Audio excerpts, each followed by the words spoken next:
We are in the House. It is HB 955 is going to be pulled to the floor. We don't know who's going to support it, but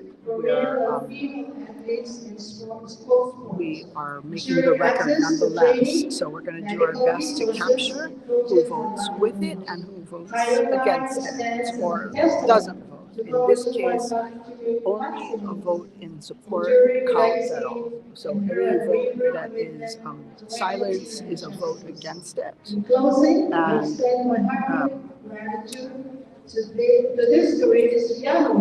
is and anything else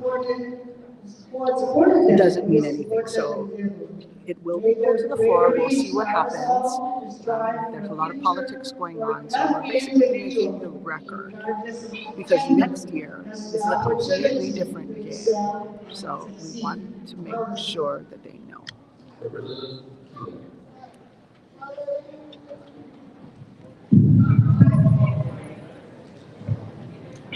Thank you, Mr. Speaker.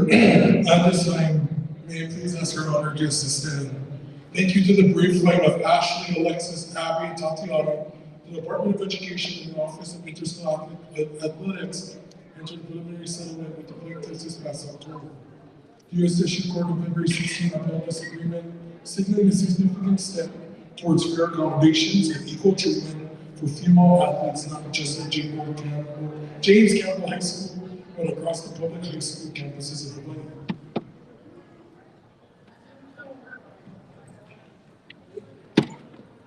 As we celebrate this landmark settlement, let us not forget the legacy of Congresswoman Patsy Mink and countless others who have fought tirelessly for equity in women's sports.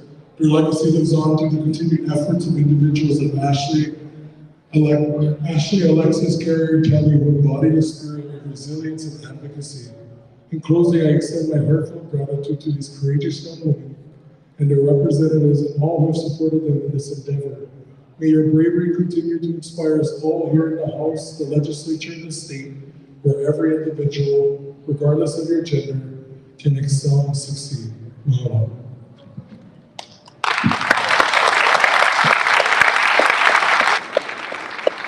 All in favor say aye. The motion is carried. Representative Martinez, please proceed with the certificate and lay presentation.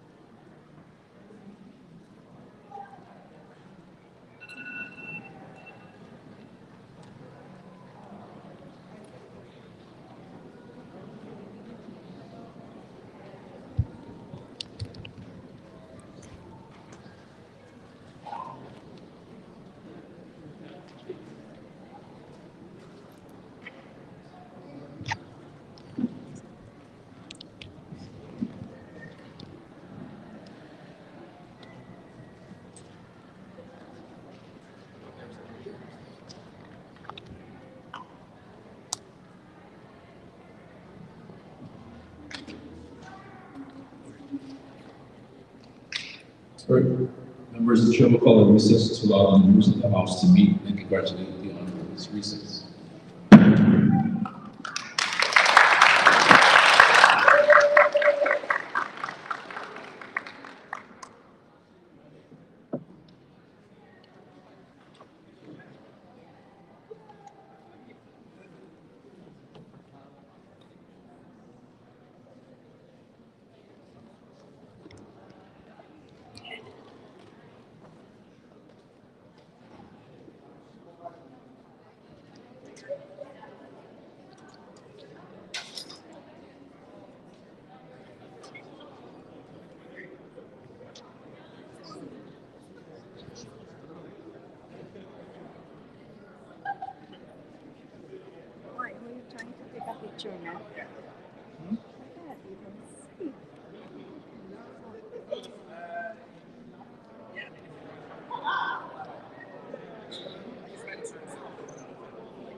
Oh.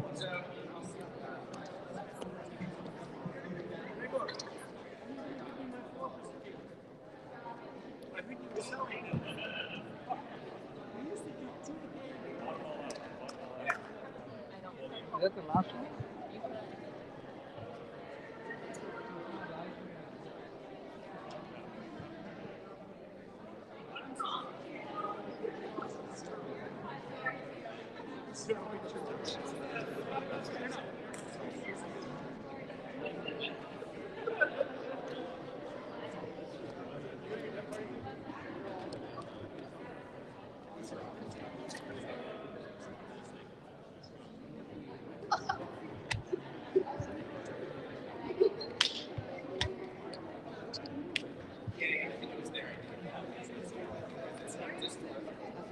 It's live now.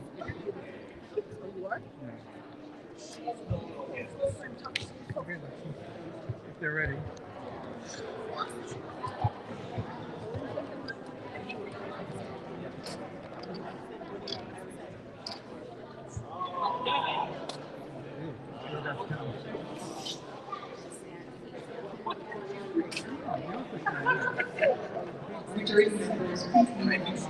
Oh, no, hold on.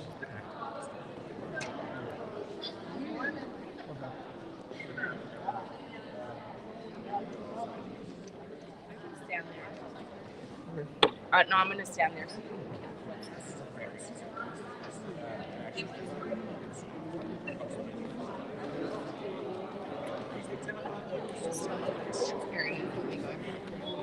Okay, tell me when to talk. Well, yeah, Are you live? Yeah. Oh, I'm live. Okay, great.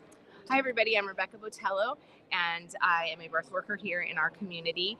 And we've been fighting against the legislation that was passed in 2019. It was called Senate Bill 1033, and they passed it into law and made it Hawai'i Revised Statute 457J, which basically says that almost everyone that wants to help you or your loved one in a birthing situation is criminalized if they give you any kind of birthing advice.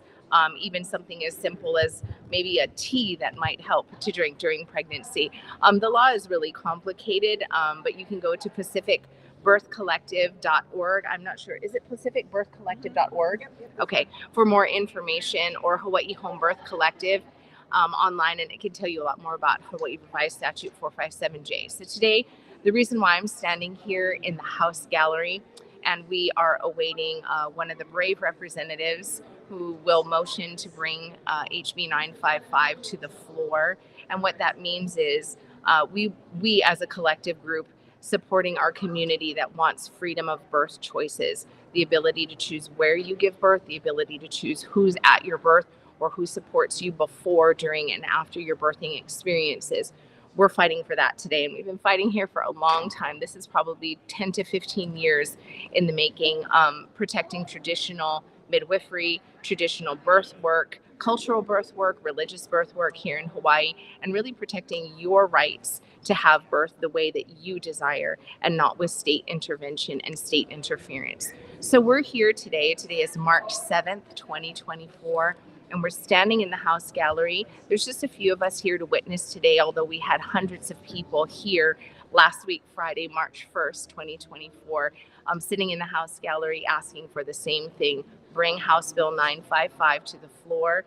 It's been 2 years that the legislature has had to bring this bill to the floor so that it can be heard, passed along to the Senate, and then eventually be the vehicle by which the bad law, Hawai'i Revised Statute 457J, we call it the midwifery restriction law, and that HB 955 would be the vehicle to amend that law and make it possible for people that you want to help you with your birthing experience to be able to do that without criminalization.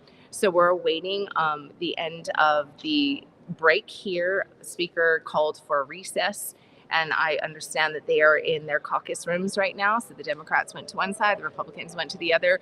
They're discussing what's going to happen today. And we expect today that one brave representative will motion to bring the bill to the floor, and that another one will second it. And we expect that there will be 11 representatives that also stand up and do the right thing and call for a roll call vote. That means every one of the 51 representatives will have to state yes or no if they are in support of bringing House Bill 955 to the floor for everyone to hear, for everyone to vote, and for them to represent our communities well, not their own special interests. So we're waiting for that to happen today.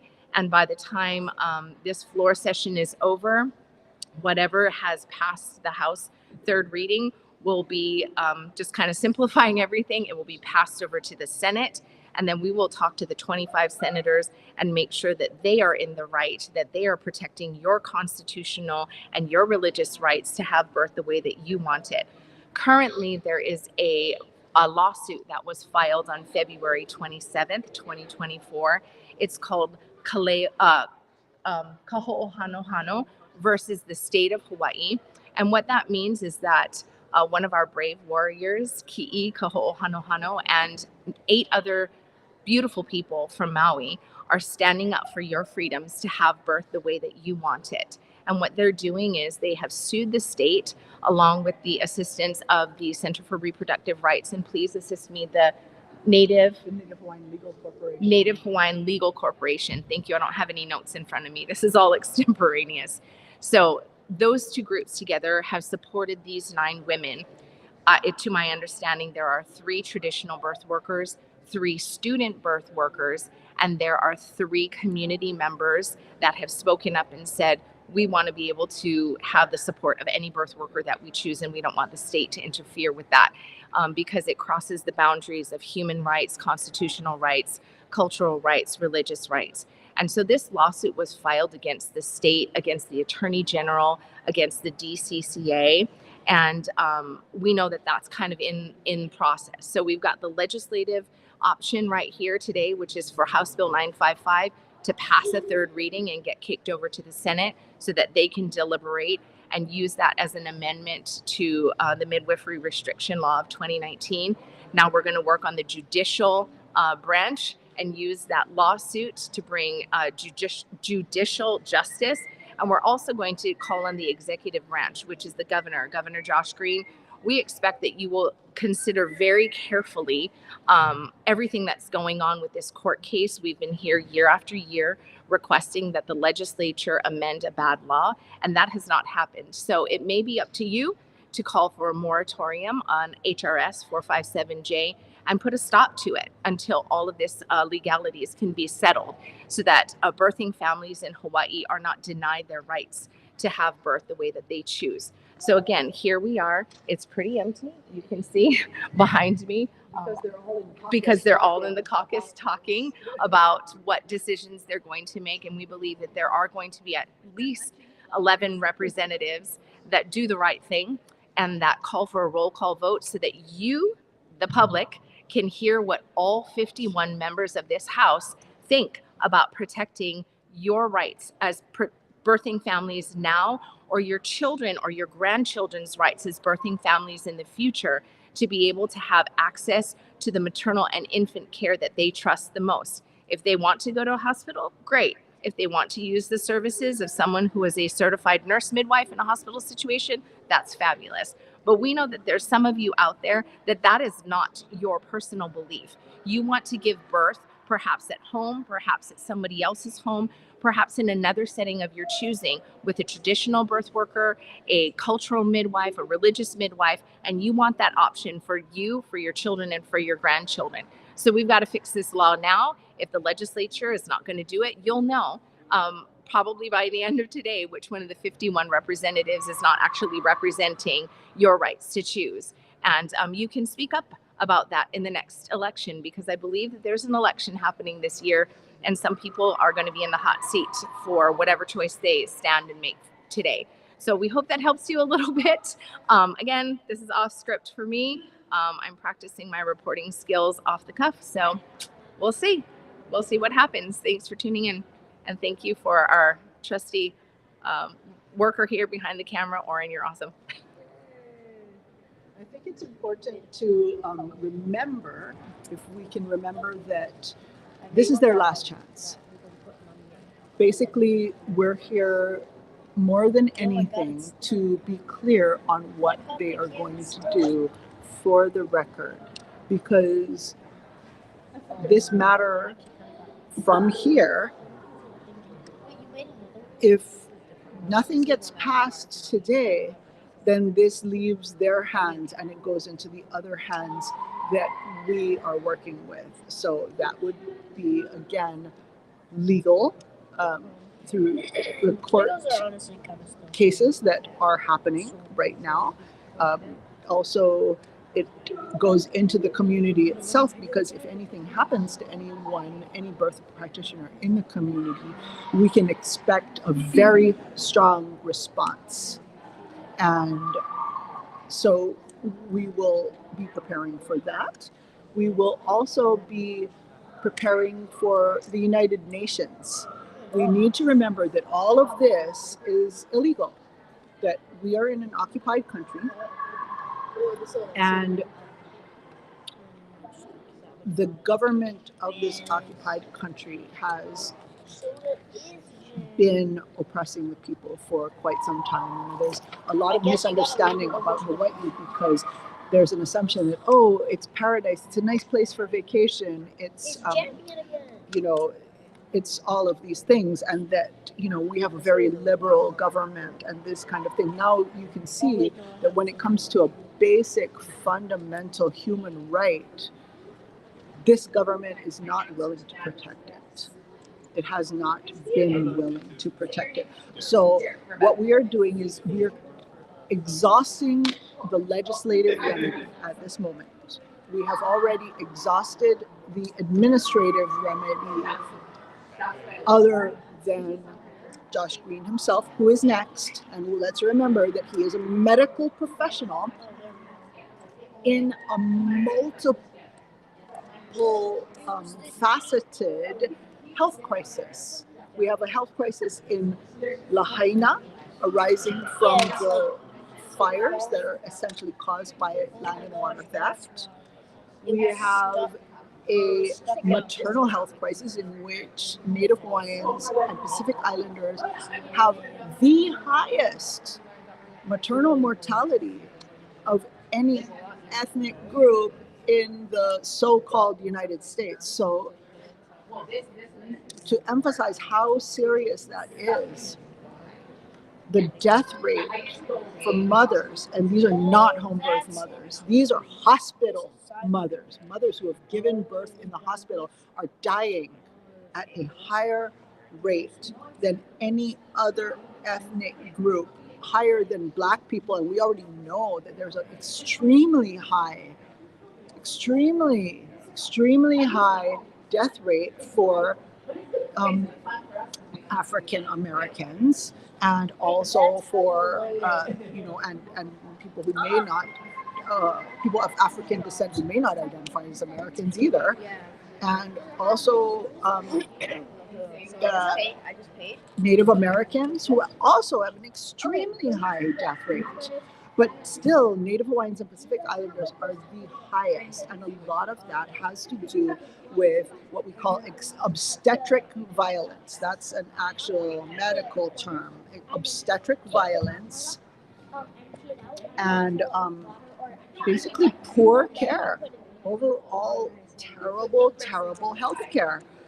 There's this limitation on midwives, but there are no OBGYNs to see a lot of these moms. They won't travel to them in remote areas. So if you live in a rural area and you don't have a car, I'm not sure what you're supposed to do other than a home birth, especially if you're a cultural practitioner for whom that's appropriate.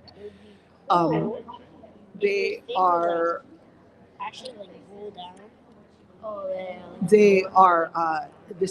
these things are violating the human rights of these young students, such as Sovereign, who's up there, who's been super awesome, and who want to continue these cultural practices. They are violating many different rights of many people, and we have been going to the United Nations and documenting these human rights abuses. And make no mistake, this is to free our country, and also to highlight what a country should do and what it should not do. And this right here is an example of what it should not do. But we might be surprised today. So we'll give them one last chance. That is what this is. It's their one last chance to do the right thing, to support the rights, the human rights of mothers who are dying, to support the human rights of Lahaina fire victims who deserve maternity care from traditional practitioners, the human rights of grandmothers and aunties and extended ohana who deserve to not be criminalized for assisting and supporting their ohana. We are documenting where these people stand. So that's what we're doing today. And this may go forward in the legislature, and this may be it for the legislature, because next year they're going to need to ask to continue this oppression. And I don't think we're about to allow it, especially if they do nothing today. So that's what we're doing. And these guys have been awesome over here. This is our crew.